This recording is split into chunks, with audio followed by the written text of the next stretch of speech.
résider dans la capacité de Dieu de pouvoir faire quoi que ce soit.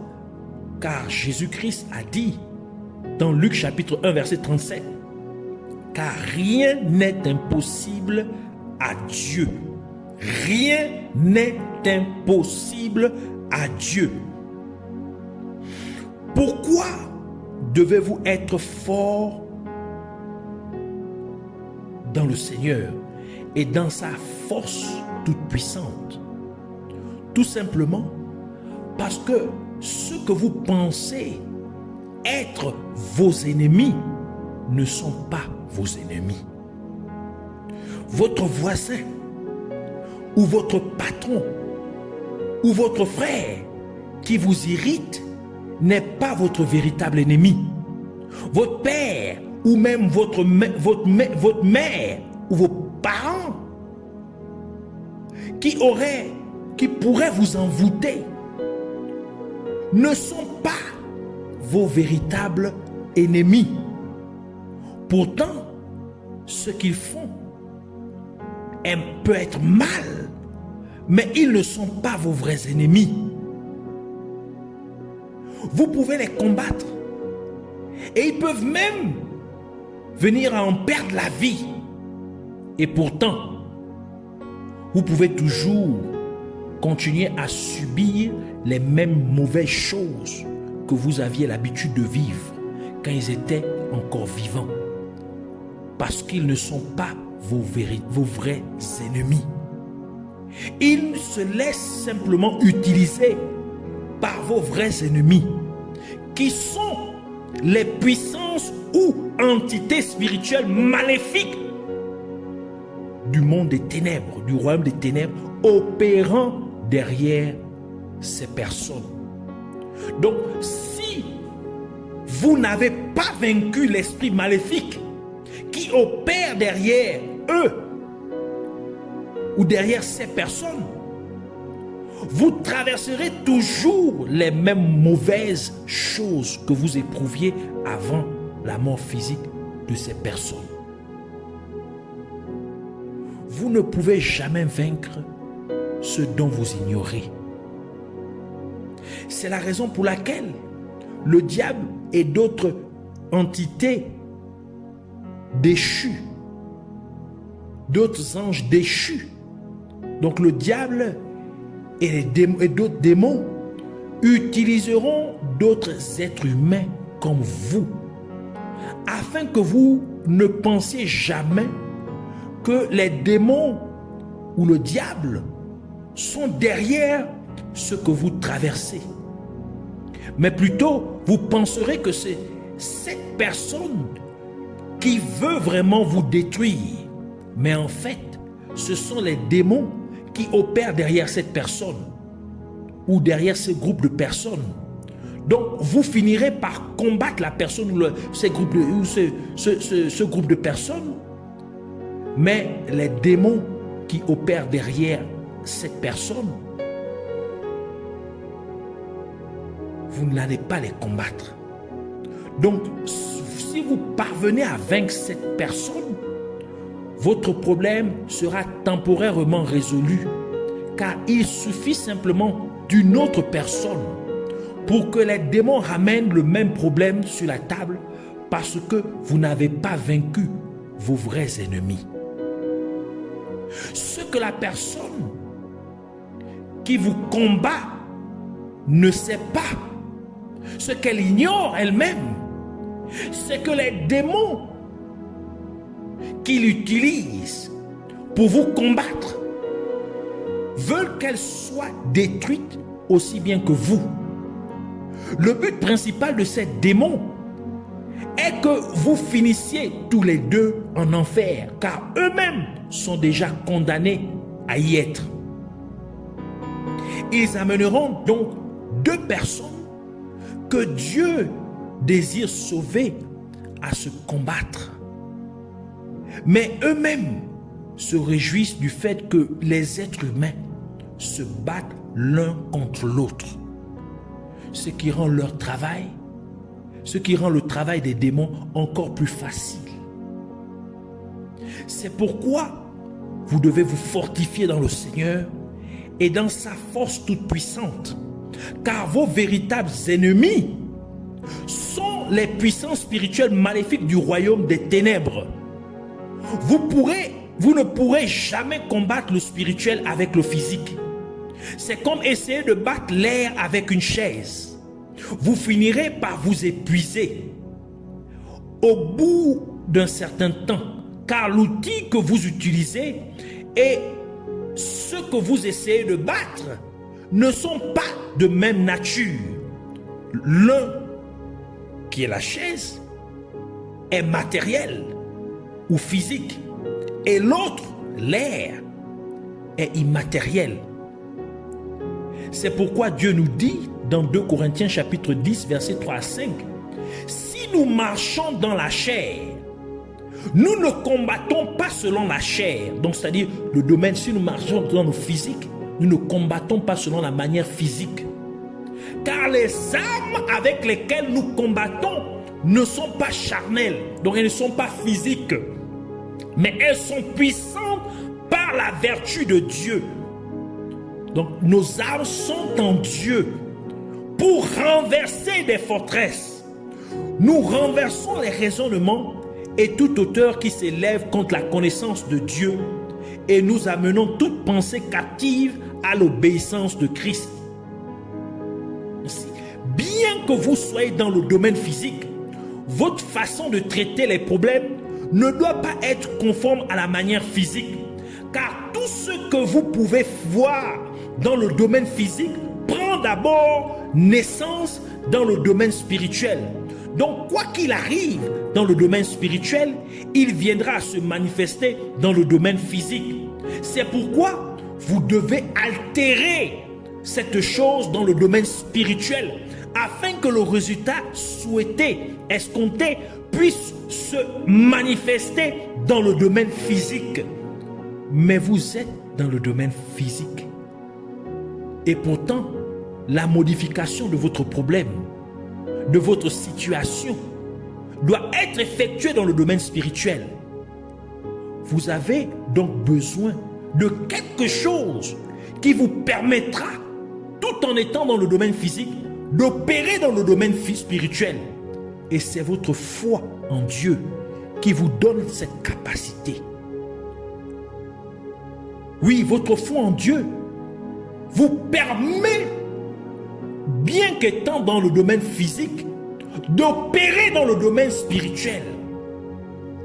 Lorsque vous avez fait tout ce que vous savez faire et que rien ne semble s'améliorer, vous devez toujours rester ferme dans votre foi en Dieu, qui est capable et qui vous sortira de votre situation.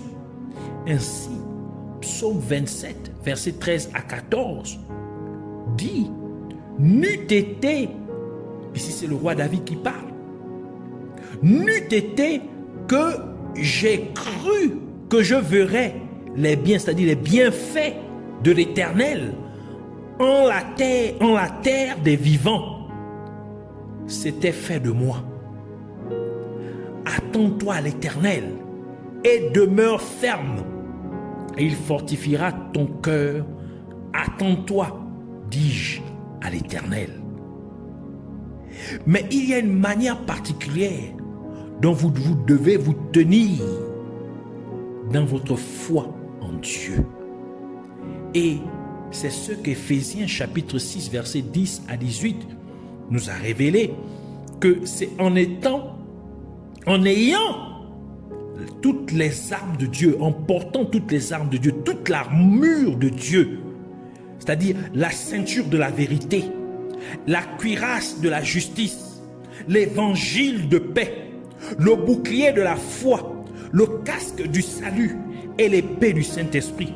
En d'autres termes, vous devez vous tenir prêt en vivant selon la vérité qui est la parole de Dieu, en ayant toujours le cœur droit devant Dieu, en continuant à servir Dieu, en prêchant l'évangile de Jésus-Christ, pour faire en sorte que les gens soient en paix avec Dieu, en ayant toujours confiance en Dieu de tout votre cœur et en étant sûr dans vos pensées que vous êtes sauvés, que vous avez accès au salut de Dieu, et en attaquant l'ennemi et en se défendant, en déclarant la parole de Dieu sur votre vie et sur votre situation. Ainsi, pendant que vous êtes debout, vous ne devez pas faire de compromis avec ces choses. C'est là que les croyants échouent généralement, alors qu'ils sont confrontés à des défis. Certains commencent à croire aux mensonges que le diable raconte à travers la dureté de leur situation, compromettant ainsi la vérité contenue dans la parole de Dieu. D'autres commencent à vivre une vie d'une manière qui est contraire à la parole de Dieu, compromettant ainsi leur manière de vivre avec Dieu.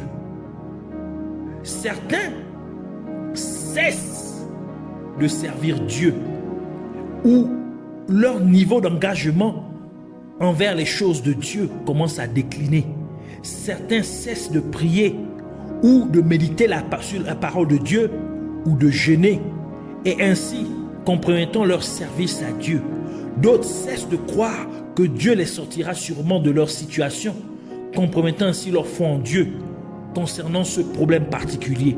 Certains croyants, à travers la dureté de leurs problèmes, commencent à penser qu'ils ne sont pas peut-être sauvés, compromettant ainsi l'assurance de leur salut. Et encore, certains ne déclareront plus la parole de Dieu lorsque le diable leur dira qu'ils échoueront. Ils ne répondront plus « Je suis plus que vainqueur par Jésus-Christ qui m'a aimé », compromettant ainsi leur capacité à attaquer et à se défendre contre les ruses du diable par la parole de Dieu. Mais il y a ceux qui se tiendront en s'appuyant entièrement sur Dieu et ayant l'armure ou toutes les armes de Dieu tous les jours sur eux. Ce sont ceux qui triomphent toujours, passant d'un niveau inférieur de gloire à un niveau supérieur de gloire.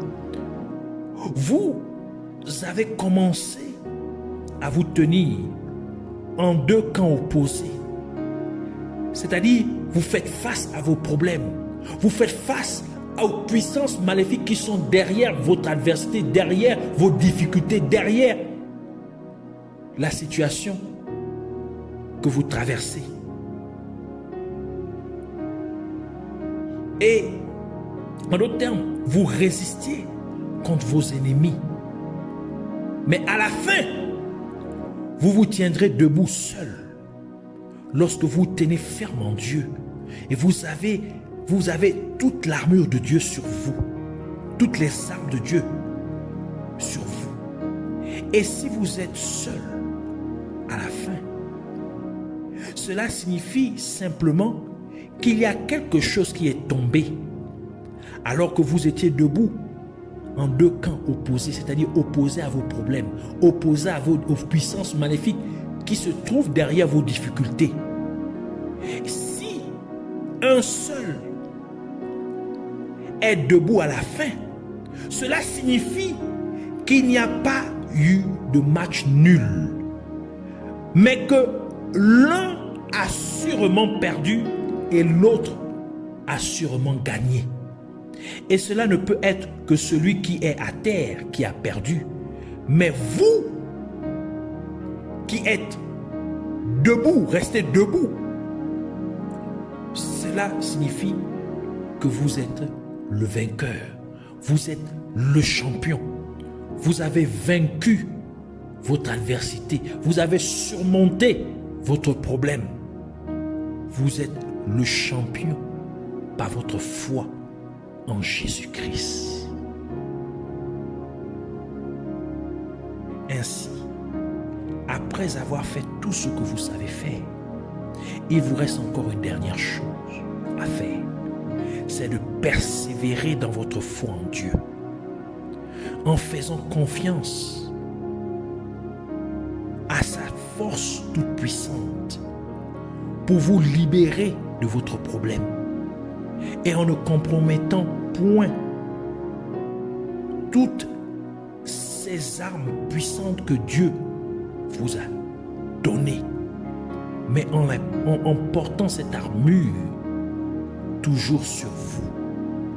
Et ainsi, voyez le salut du Seigneur, comme Moïse et Jaraciel l'ont dit au peuple d'Israël. Exode chapitre 14, verset 13 qui dit: Moïse répondit au peuple: ne craignez rien, restez en place et regardez la délivrance que l'Éternel va vous accorder en ce jour. Car les Égyptiens que vous voyez aujourd'hui, vous ne les verrez plus jamais. C'est-à-dire, les problèmes que vous faites face aujourd'hui, vous ne les verrez plus jamais. La difficulté auquel vous faites face aujourd'hui, vous ne la verrez plus jamais. Donc, ne craignez rien.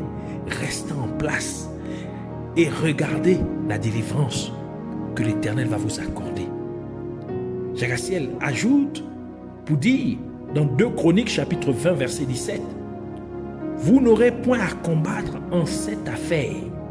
Présentez-vous, tenez-vous là et vous verrez la délivrance que l'Éternel vous accordera. Juda et Jérusalem, ne craignez point et ne vous effrayez point.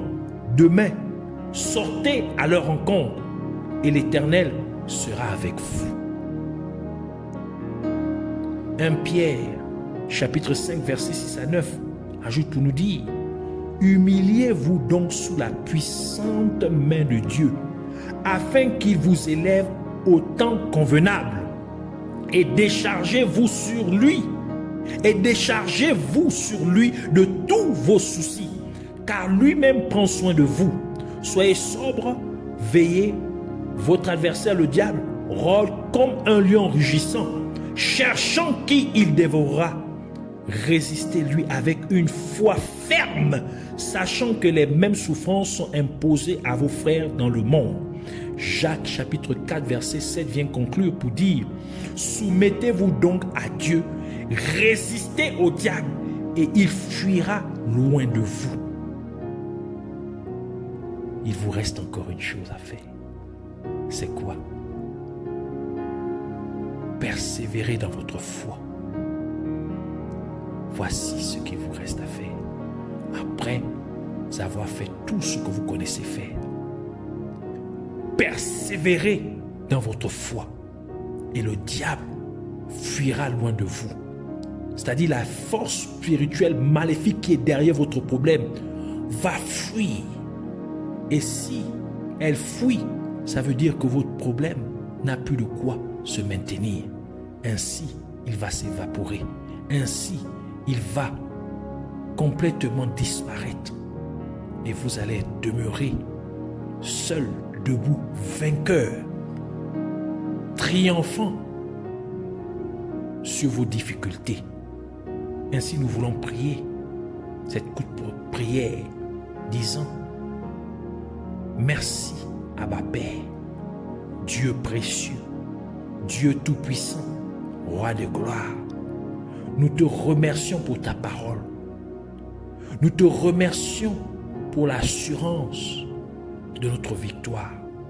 Et nous te prions pour que tu nous aides afin qu'après que nous ayons fait tout ce que nous savons faire,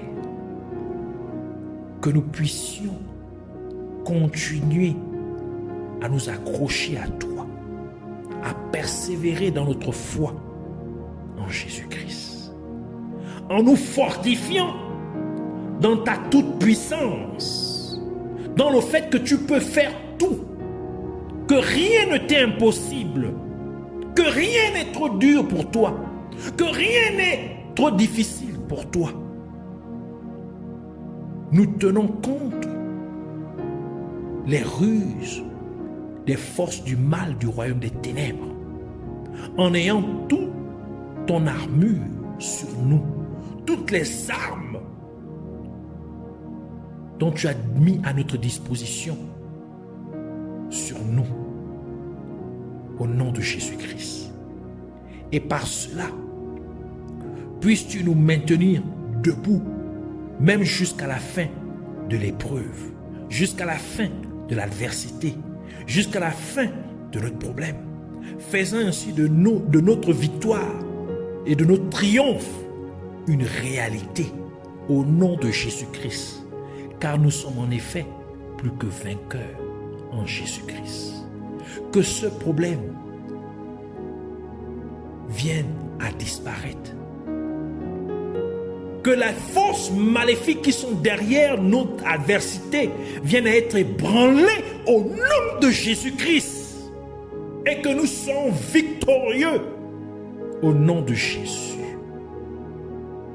Merci Seigneur.